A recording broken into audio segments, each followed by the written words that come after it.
En la línea telefónica, Gabriela Siller, a quien saludo con muchísimo gusto. Ella es analista de economía del TEC de Monterrey. Gaby, ¿cómo está usted? Qué gusto saludarla. Buenas tardes. Muy buenas tardes, José Luis. Gracias por tenerme en tu programa. No, muchas gracias. A ver, dígame, ¿esto lo ve usted viable? Porque además pasa con mayoría simple, tengo entendido.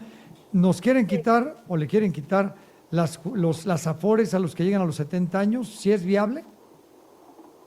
pues sí es viable porque puede pasar con mayoría simple y eso implicaría que en lugar de que cada trabajador tenga su cuenta individual, a partir de los 70 años iría un fondo común, fondo para el bienestar le llaman. Y se supone que los trabajadores podrían retirarlo de ahí, pero no han detallado la forma como se podría hacer y entonces pues esto es equivalente a quién sabe cómo se vaya a hacer, ¿verdad? Que no se puede hacer.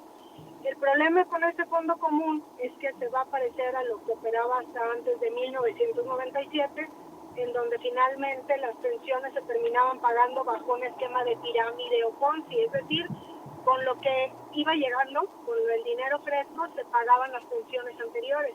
Pero este esquema de pirámide, la verdad es que en ninguna parte del mundo ha resultado y entonces pues terminaba afectando también a las finanzas públicas. Por el lado de los trabajadores, pues para empezar, que no existan reglas claras de cómo se puede retirar el dinero, pues y el hecho de que sea un fondo común y que ya no vaya a ser una cuenta individual, suena un poco como expropiación, ¿no? Aunque no tenga ese nombre.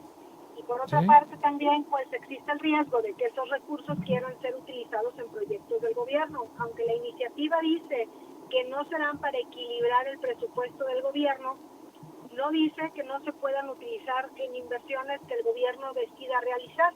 Por ejemplo, si esta reforma hubiera estado, a lo mejor se hubiera podido invertir en el Tren Maya, por ejemplo, o en Dos Bocas, y bueno, pues el gobierno por definición hace proyectos que deben de tener una rentabilidad social positiva, pero esto no es lo mismo que una rentabilidad financiera. Un ejemplo Claro. palpable, por ejemplo, sería una escuela, ¿no?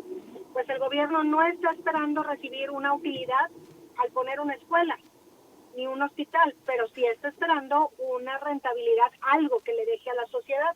Pero pues si estamos hablando de recursos de trabajadores, pues obviamente ahí sí debe de haber una rentabilidad financiera, debe de redituar, en algo, porque si no, pues esos recursos se van a perder. Entonces, se pone en riesgo los recursos de los trabajadores, se pone en riesgo también las finanzas públicas y es un retroceso en el manejo Oiga, de las Gaby, pensiones.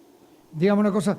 A lo mejor hay varias personas que ya fallecieron después de los 70 años, que dejaron ahí su dinero en sus afores o que no sabían, porque hay gente que no sabe que tiene un afore y que los familiares no han demandado este dinero, ni saben que existe. Ahí es válido que el dinero se vaya a un fondo común o el gobierno estaría obligado a buscar a los familiares de esta persona en cuestión para decirle, oye, aquí tienes un dinerito que dejó tu familiar. Pues es muy poco probable que el gobierno vaya a buscar a cada uno de los familiares en cuestión. Más bien yo creo que aquí sería decir, bueno, pues esta es la regulación que aplica ahorita, los recursos se pueden entregar de tal forma y entonces de los medios, ¿verdad? Pero sería mucho más fácil al tener una cuenta individual que en el fondo común, en donde pues además no hay reglas ahorita de cómo podrían retirar el dinero.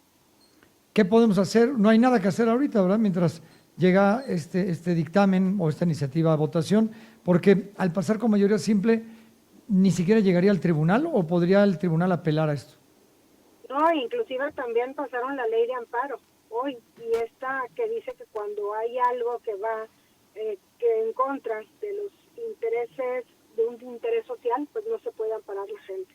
Qué barbaridad. Entonces esta es otra medida exactamente que pues genera mayor aversión al riesgo sobre la economía mexicana, que es un retroceso de muchísimos Sí. años.